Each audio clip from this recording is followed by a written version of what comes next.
que é o mundo das aranhas. Eu vou falar de aranha.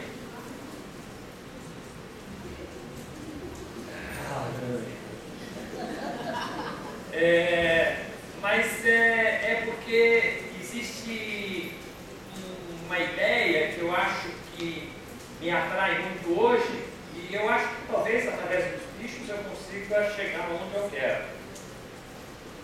É que eu acho que a gente é um animal muito interessante de ser observado, né?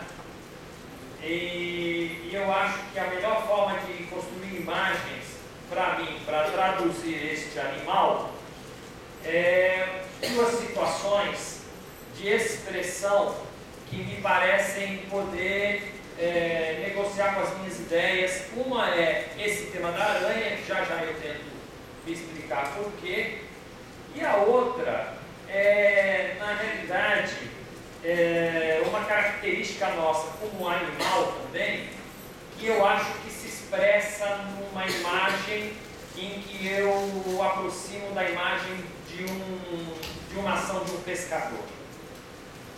É óbvio que eu estou falando de duas expressões que são expressões que têm a ver com rede. Tanto a aranha tem a ver com rede, quanto o pescador tem a ver com rede. E nesse sentido, eu estou querendo dizer que nós somos um animal que tem algumas destas características das redes colocadas um pouco nessa negociação expressiva que eu estou querendo dar da imagem do pescador e sua rede e da imagem da aranha e sua rede. Acho que o pescador é mais imediato para nós. Quer dizer, o pescador ele tem uma figura em que a rede é um artefato. O pescador não nasce com esta rede que ele utiliza. O pescador produz esta rede dentro de uma cadeia de intencionalidade. Então, o pescador é uma expressão desse lado aí do animal que somos nós, que traz em si uma certa cadeia de intencionalidade e que, para produzir a sua existência nessa intencionalidade, fabrica intensamente artefatos. Ou seja, um pescador, na sua construção de existência, ele se conecta com essa, entre aspas, necessidade de ter certas produções artificiais que possam ser utilizadas por ele para se realizar como pescador. E aí a gente associa a imagem do pescador com a imagem de alguém que utiliza a rede para pescar. Óbvio que eu poderia dizer que tem pescador que utiliza várias outras coisas, mas não deixam de estar na natureza do artefato. Essa rede que o pescador fabrica, ela é ao mesmo tempo exterior a ele, mas ao mesmo tempo ele só existe se existir essa exterioridade da rede. Ou seja, eu só posso, de uma certa forma, compreender a cadeia que dá sentido ao falar de pescador, com essa presença de uma exterioridade que, apesar de ser exterioridade, ela não pode ser separada dele. Ao ser separada, o pescador não se realiza como tal. Isso quer dizer que o pescador ele tem uma relação com esse artefato, que é uma relação de total intimidade e constitutividade. A rede constitui o pescador que produz essa rede para si. Esta relação é interessante, depois vocês vão ver que com a aranha não é bem assim, porque ela ao mesmo tempo dá para nós a noção de que somos animais que completamos uma parte de nós através da construção de um mundo no plano da exterioridade. No mundo de artefatos, somos animais que necessitamos, para a nossa própria autoprodução, dessa relação com a exterioridade neste mundo infinito de artefatos, que vão sendo construídos, conduzidos, revistos, eliminados, através de várias cadeias de intencionalidade, aonde esse nosso lado animal se expressa. E nós podemos dizer que podemos registrar de uma parte da nossa historicidade, nós podemos dizer que é possível falar da organização, da nossa organização enquanto, entre aspas, humano, pela própria história dessa nossa conexão com a história dos artefatos em nós. Que a história dos artefatos em nós é também a nossa história. Então, não é sem sentido dizer que em um certo momento existe uma era da pedra, uma era do bronze, uma era do monte de coisa. É óbvio que são genéricos, que não dão conta do que nós somos, mas também dizem de nós. Então, este mundo da exterioridade, na qual nós somos constitutivos, e que também nos constitui, nós vemos essa expressão. E eu tomo o pescador como uma expressão disso, como alguém que me permite falar disso. Eu tomo o pescador como alguém que pode me permitir explorar estes sentidos. A rede do pescador, ela é um artefato que tem um sentido em si, uma intencionalidade. Ela se torna rede por causa do pescador, e o pescador torna-se pescador por causa da rede. Essa cadeia de intencionalidade, ela está aí para poder ser percebida. E o mais interessante é que, como esse tipo de mundos de artefatos, a gente... Tem um vento no ar aqui que está me destruindo.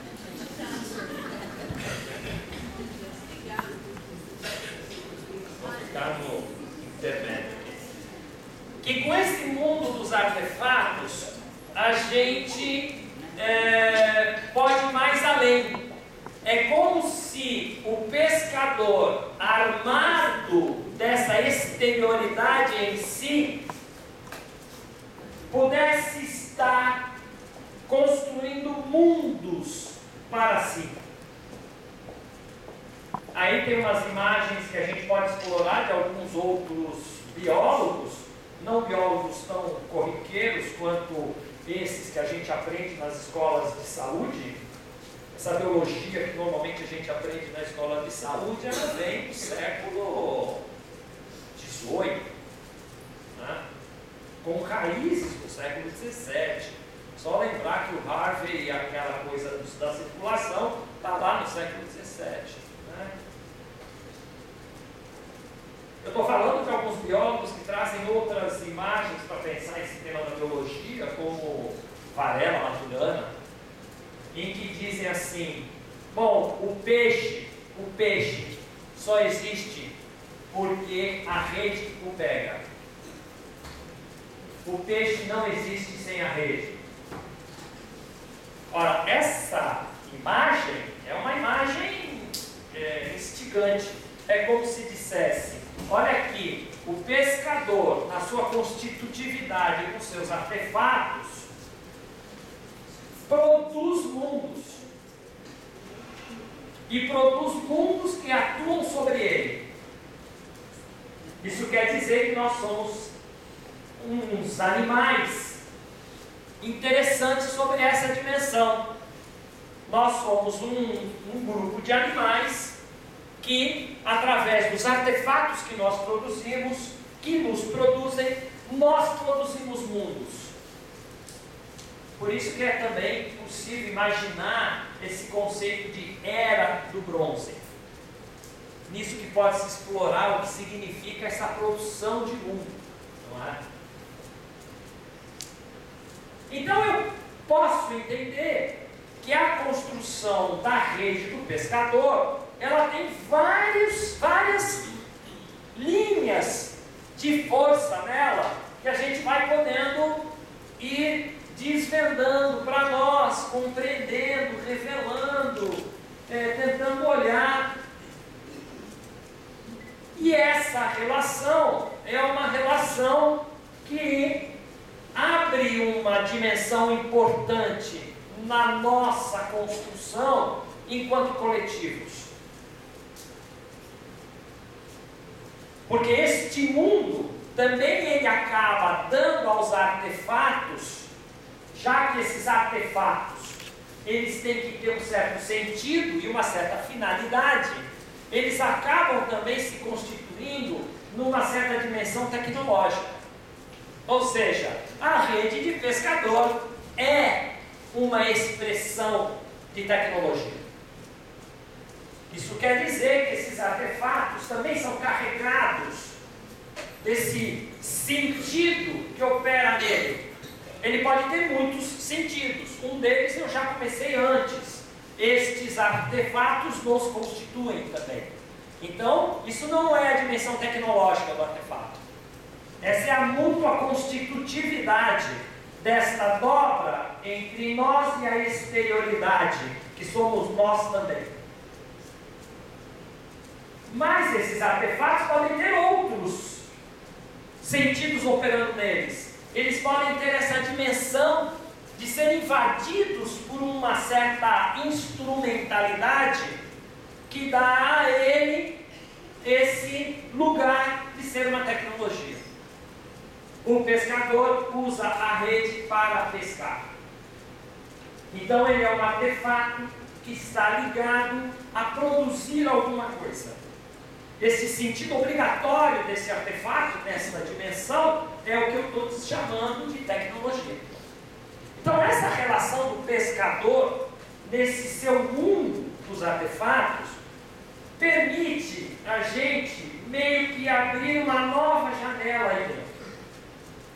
Que é uma janela que seria assim: que corpo pescador é esse que somos? E agora eu estaria juntando essa imagem de que nós somos um tipo de animal que tem um corpo pescador. Um dos nossos corpos é essa expressão, o corpo pescador. E esse corpo pescador é um corpo que, de uma certa maneira, ele pode ir se desvelando com essas percepções dos vários sentidos que aí estão enfiados. Eu diria que alguns pensadores, e ricos pensadores, pensam muito sobre o nosso corpo pescador. Por exemplo, eu acho que um alemão chamado Habermas é um pensador rico sobre o nosso corpo pescador.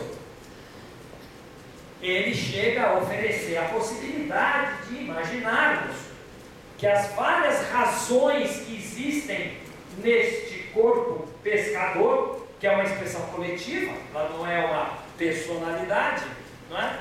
Que esse corpo pescador, ele tem várias expressões no mundo da razão.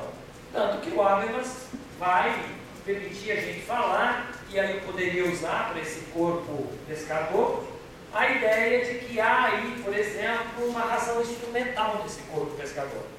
Essa rede que serve para pegar peixe, ela tem uma dimensão de uma razão instrumental fortíssima. Mas essa conexão da rede em nós e de nós na rede, num processo intenso de subjetivação, o Habermas aproxima isso, por exemplo, à própria expressão que ele traz da razão comunicativa. É uma outra dimensão das razões que operam no corpo pescador.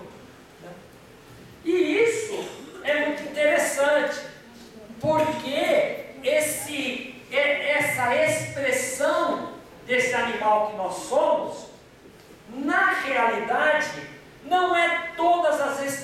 questões dos animais que nós somos. E aí eu peço ajuda para a aranha. Não é? Eu peço ajuda para a aranha porque nós temos um outro corpo em intensa tensão com o corpo pescador, que eu chamo do corpo aranha em nós. Ora, o que é que nós sabemos da aranha? Nós nunca fomos aranha, então sabemos alguma coisa. Não sabemos o que a aranha sabe dela. Mas alguma coisa a gente sabe. O que nós achamos que sabemos. E a aranha encanta vários pensadores. E aqui, óbvio que eu estou pegando dois pensadores que falam de aranha. E que não são biólogos. Um é o Spinoza, encantado com aranhas. E o outro é Deleuze, encantado com aranhas. Aliás, com bichos em geral. Odiava alguns e amava outros. Amava em particular aranhas, carrapatos. Odiava cachorro, gato. E gato e cachorro quase que nos posicionam entre ame e peixe hoje no mundo. É um perigo falar disso, então não vou nem falar. Estou fora. Vou falar de carrapato, de aranha. Aí, por que será que esses caras ficavam encantados com esses bichos? E de uma certa maneira, poderiam explorar esses bichos que somos. Por que então pensar essa possibilidade de sermos corpo aranha? Esse animal em nós. A aranha tem algo que é muito instigante e que de uma certa forma permite dar visão a algumas falas de alguns pensadores. Por exemplo, tem uma pensadora que nem a Ronick, Sueli Ronick, que lá nos seus trabalhos, mas no Cartografia Sentimental, ela chega a falar do olho retina e do olho vibrátil. E aí a palavra vibrátil é interessante, porque aí ela de uma certa forma estaria associando a imagem lá no livro dela. Não estou dizendo que eu estaria igual à visão dela, mas é uma imagem rica de que o olho retina é um olho que pega esses arranjos estabilizados. O olho retina pega essa molaridade. Ela chega a dizer que o olho retina pega a macropolítica. Né? E aí o olho vibrátil é um olho vibrátil que vê exatamente o que o olho retina não dá conta. Opera num outro território de visibilidade, a Sueli está dizendo. Opera vibratilmente, vê a micropolítica, vê a molecularidade. Eu não estou usando as palavras delas como minha, eu tenho ressalvas a algumas dessas questões que não cabem aqui. Mas a imagem é interessante, porque ela está usando essa ideia do vibrátil. Ora, se alguém é vibrátil, é o corpo da aranha. Diferentemente do pescador, a rede da aranha é aranha. Ela não é, a não ser na nossa visão, artefato. Ela não é para a aranha a mesma rede que é a do pescador. A rede da aranha não é uma rede que só tem a finalidade de ser lançada para pescar. A rede da aranha é aranha. Não tem essa exterioridade. Ela é corpo, aranha. A aranha se constitui neste corpo. É impossível falar da aranha sem esta constitutividade. E o interessante é que, eu não saberia dizer se 100% das aranhas, mas aranhas não são boas de olhos. Essa profissão, meu. Para de carambeira. Eu caí? As aranhas não são muito boas de olhos. No entanto, elas lançam através desse corpo, que eu poderia dizer que é um corpo sem órgãos, uma possibilidade de vibrar intensamente enquanto aranha, ao capturar emissões que venham ao encontro dela. É mais ou menos a imagem que o Deleuze está relatando quando ele está dando uma entrevista e ele vai falar do carrapato e ele diz, dentre muitas coisas, que o carrapato é capaz de ficar parado um ano sem se alimentar em qualquer lugar e de repente, por ação de 3 tipos de intensidades, ele é capaz de se manifestar e voltar a uma ação, inclusive revelando que ele não estava morto. Então ele ao ser atingido, por exemplo, pela presença de uma onda de calor, de um cavalo passando perto do galho onde ele está parado, ele é capaz de se lançar no corpo do cavalo e ir lá sugar intensamente o sangue do cavalo. Então o Deleuze diz, olha que coisa interessante, este carrapato, ele é atingido por alguma coisa que funciona como um signo para ele, que como signo, ele tem um corpo sem órgãos, que capta a presença desse signo e vai em direção ou se relaciona com aquilo que o afetou. E eu poderia dizer que o corpo aranha é um corpo desta ordem. E aí eu diria, nós, além do corpo pescador, nós somos um animal que tem o corpo aranha. E nós lançamos nossas teias. E nossas teias têm capacidade de captar emissões. Nós temos e podemos experienciar isso. Todos nós, 24 horas por dia, estamos com o nosso corpo vibrátil ativo. A gente capta a luminosidade, a gente capta o odor, a gente capta sensações de distintos tipos na pele. Eu poderia até dividir que a pele é mais complexa que todos, porque um pontinho da pele é capaz de captar sensações térmicas, táteis e dolorosas e diferenciadas. A gente capta som, a gente capta variações desses elementos todos. A gente capta sabores, a gente distingue uma infinidade, de luzes. Nós temos um corpo vibrátil em ação em alta intensidade. Então nós somos um animal que experiencia o mundo 24 horas sem parar.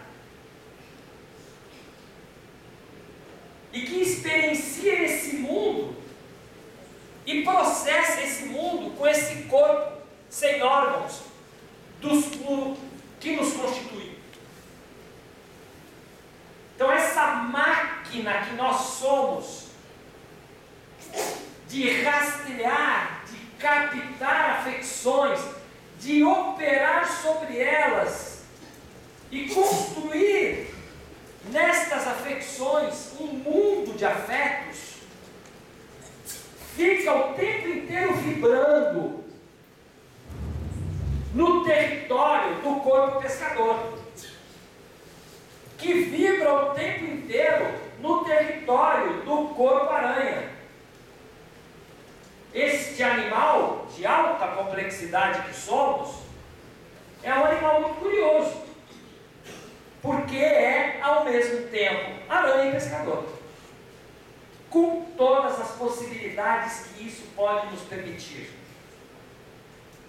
e com elementos que podem nos permitir trabalhar com isso. É óbvio que nós temos dinâmicas coletivas e construções de mundos que podem se constituir em elementos que vão ampliando ou desampliando a possibilidade dos exercícios destes corpos.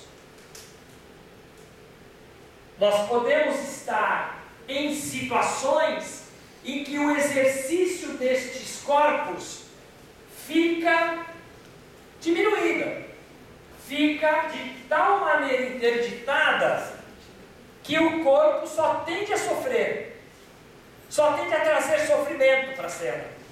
Por exemplo, poderemos tirar vantagem da desgraça de quem pôde viver desgraçadamente preso décadas no manicômio. Como que essa situação ela opera em quem está ali? Nós não temos uma resposta muito simples. E eu vou pegar exemplos para mostrar isso. Como é que o corpo pescador e o corpo aranha de um famoso, louco, maravilhoso entre nós, chamado Arthur Bispo do Rosário, viveu no manicômio? A única forma de entender algumas coisas que operaram no Arthur Bispo do Rosário, que conseguiu, no máximo da loucura muito louca na qual ele se constituía, era a possibilidade de construir um não manicômio dentro da cela do manicômio. O Arthur Bispo do Rosário traz essa expressão, não sem sofrimento, mas traz essa expressão. A possibilidade de negociar o seu corpo aranha com o seu corpo pescador no seu mundo delirante é de uma potência incrível. Olhar um cobertor do manicômio e ver um novelo de linha para fabricar peças que lhe fazem sentido, precisa ser muito louco daquele tipo. Ou seja, ele tem esta experiência e vivência. Não adianta eu pegar a receita do Bispo do Rosário e falar, agora você vai olhar o cobertor, vai ver um novelo de linha, vai desfiá-lo e vai fabricar uma peça, produzindo sentidos naquelas, entre aspas, quase mandalas de passagens de mundo que ele produzia. Não é? Então, esse tipo de produção está ali no manicômio, mas ao lado dele pode estar sendo exatamente uma situação invertida.